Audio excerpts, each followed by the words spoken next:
জয় ভোলে। আমরা আরব সাগরের পাড়ে আসলাম এই সবে প্রথম আমাদের গুজরাট সফরে। বাবা সোমনাথের মন্দির ওই দূরে দেখা যাচ্ছে। এই যে সেই বড় বজরংবলীর মূর্তি, যেখানে সবাই ফটো তুলতে ব্যস্ত। এখন অনেক ভিড়।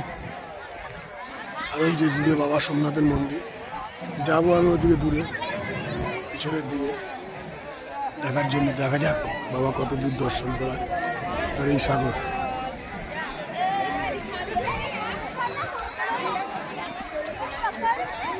পুরীর মতন ঢেউ, বড় বড় ঢেউ আছে। এই সাগরে সবাই স্নান করছে, এই বসে আছে, এই জল ছিটাচ্ছে।